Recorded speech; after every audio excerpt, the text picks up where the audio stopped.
आप देख रहे हैं सिटीजन वाइज, मैं हूं शब। सिटीजन वाइज में वक्त हो चुका है दिन भर की तमाम खबरों पर नजर डालने का। तो आइए देखते हैं क्या है आज की खबरों में।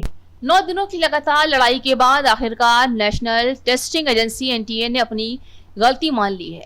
एनटीए ने सुप्रीम कोर्ट में कबूला है कि नीट में ग्रेस मार्क्स का फैसला गलत था। इसी के साथ सुप्रीम कोर्ट ने उन बच्चों का नीट रिजल्ट कैंसिल कर दिया है जिन्हें ग्रेस मार्क्स मिले थे। इस बारे में वकीलों ने जानकारी दी है। वहीं फिजिक्स वाला के सीईओ अलकपक पांडे ने एनटीए पर कुछ सवाल उठाए। हियरिंग के टाइम पे एनटीए ने क्या बोला है कि क्या कमेटी ने डिसाइड किया है ग्रेस मार्क्स वाले स्टूडेंट्स को लेकर?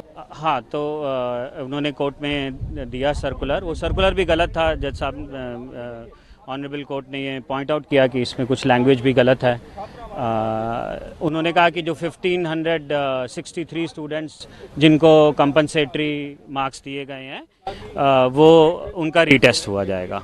उनका 23 जून को रीटेस्ट होगा। काउंसलिंग पे स्टे तो नहीं दिया, स्टे नहीं दिया है काउंसलिंग पे, पर उनके काउंसिल ने कहा कि काउंसलिंग हम after the results of these 1563 students या जो भी पार्टिसिपेट करना चाहते हैं जितने भी स्टूडेंट्स, उसके बाद हम counselling will continue. There is no stay till the next date of hearing. सुनवाई हुई हमारी, हमने जनहित याचिका फाइल की थी अपनी स्टूडेंट इस्लामिक ऑर्गेनाइजेशन के बिहाफ पे, जिसमें हमने कई मुद्दे उठाए थे। जिसमें सबसे पहला हमारा मुद्दा था कि आपने शुरुआत से इसमें गड़बड़ियाँ की हैं।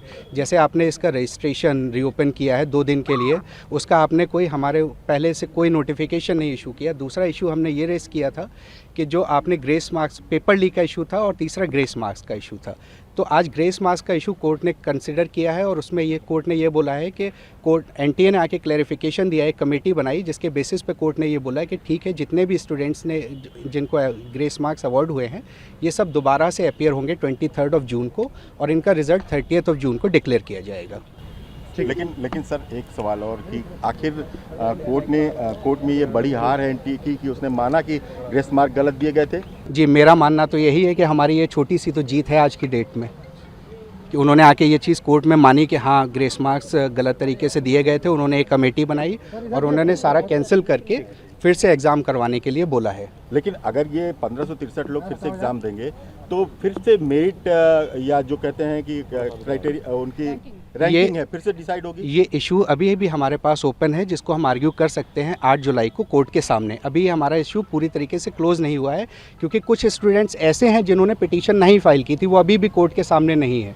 तो उनका इशू अभी भी रेज होना बाकी है, जो कि हमारे पास अभी भी ऑप्शन खुला हुआ है। हम 8 जुलाई को कोर्ट के सामने ये इशू ओपन करेंगे। कि आज एनटीए ने खुद माननीय सुप्रीम कोर्ट के सामने माना कि जो उन्होंने ग्रेस नंबर दिए थे उससे बच्चों में डिससेटिस्फैक्शन हुआ, बच्चे प्रोटेस्ट पे आए, और कहीं ना कहीं उन्होंने माना कि पहले कभी ऐसा नहीं है, पहली बार किया है, तो उन्होंने माना कि इसको हम हटा देते हैं ग्रेस नंबर को। हमारी 7 दिन से ये लड़ाई चल रही थी कि पहली बार आपने कैसे ग्रेस नंबर दे दिए, किस बेसिस पे आपने सोच लिया, बिना किसी को इन्फॉर्म किए, और आपने जब रिजल्ट आया तो बताया नहीं।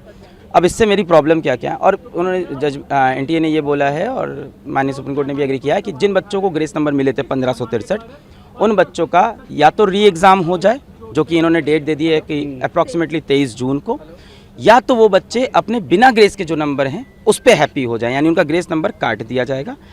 ठीक है, अब री एग्ज़ाम हो उन बच्चों का जो देना चाहते हैं 1563 में से, और जो नहीं चाहते हैं उनका ओरिजिनल स्कोर रहेगा। फिर रैंक पूरी शफल हो, उसके बेसिस पे काउंसलिंग हो। पर इसमें मेरे कुछ पॉइंट्स हैं, 3 पॉइंट्स हैं मेरे। सबसे पहला पॉइंट ये है कि आज एनटीए 7-8 दिन बाद आके माननीय सुप्रीम कोर्ट के सामने खुद एग्री करता है कि ये ग्रेस वाला जो पूरा हमने जो किया है ये गलत है, इसको हटा देते हैं। कहीं ना कहीं एग्री किया। सवाल ये उठता है, ग्रेस दे के क्या उन्होंने खुद बताया था? नहीं बताया था। जब हमने 719 स्कोर पकड़ा, 720 तब बताना। तो क्या एनटीए और भी ऐसे बहुत चीज़ें करता है जो हमें पता नहीं चलती? क्या और डिस्पेरेंसीज है जो एक बार हमें अंदर घुस के देखनी चाहिए? ये तो पकड़ा गया 719 720 से, क्या ऐसे और भी मामले हो सकते हैं? तो कहीं ना कहीं ट्रस्ट का इशू है। दूसरा बात, उन्हीं बच्चों को ग्रेस मिला था और उन्हीं को री एग्ज़ाम की अपॉर्चुनिटी मिल रही है जो माननीय हाईकोर्ट पहुंचे थे एग्ज़ाम के बाद कि उनका समय का नुकसान हुआ है। बहुत सारा बच्चा माननीय हाईकोर्ट नहीं गया क्योंकि किसी को नहीं पता कि बाद में ग्रेस नंबर मिलते हैं, पहले कभी नहीं हुआ। और 18 साल के बच्चे को नहीं पता है कि मुझे पेपर लिखने के बाद अब हाईकोर्ट जाना होता है। तो मुझे लगता है यहाँ पर राइट टू इक्वालिटी का वायलेशन है। तीसरी बात, पेपर लीक का जो मुद्दा है वो ओपन है, उस पर सुनवाई होती रहेगी। और आज माननीय सुप्रीम कोर्ट में जजेस ने खुद बोला कि मान लेते हैं काउंसलिंग हो गई, मान लेते हैं एडमिशन भी हो गया और तब कुछ प्रूफ होता है, तो we have all the powers to revert everything. तो इसी आज की अहम खबर, ताजा खबरों के अपडेट के लिए जुड़े रहिए हमारे साथ सिटीजन वाइज पर। हमारे चैनल को लाइक, शेयर और सब्सक्राइब करना ना भूलें।